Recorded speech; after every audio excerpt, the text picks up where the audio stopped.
এখানে আমি নিয়েছি পেঁয়াজ, রসুন, টমেটো, মরিচ, তারপর ভেন্ডিগুলা মাঝখান থেকে কেটে নিয়েছি।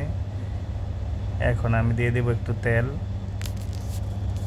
দিয়ে দেব এখানে দিয়েছি আমি এলাচি, দারচিনি, দুটো শুকনো মরিচ, তারপর অ্যাড করব রসুন, তারপর কাঁচামরিচ দেব, পেঁয়াজ দিয়ে ভালো করে কষিয়ে নিব।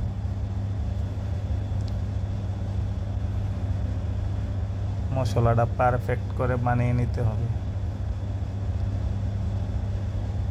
একটু লবণ অ্যাড করলাম, তারপর অ্যাড করব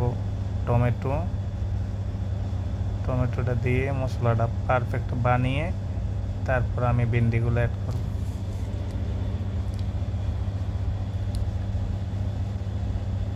দেখুন আমার মশলাটা হয়ে গেছে।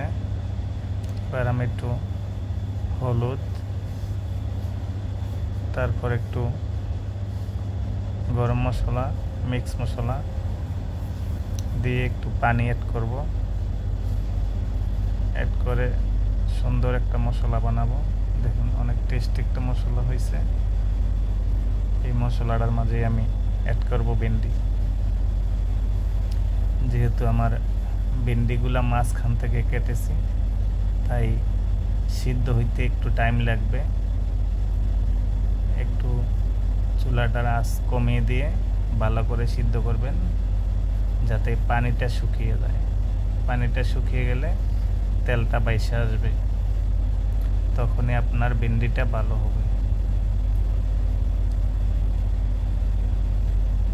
এবার দেখুন পানিটা চলে গেছে, তেলটাই সামনে এসে পড়ছে। তো আমার ভেন্ডিটা হয়ে গেছে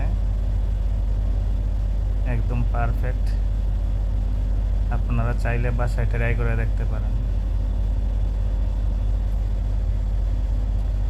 সবাইকে ধন্যবাদ, সবাই ভালো থাকবেন। আল্লাহ হাফেজ।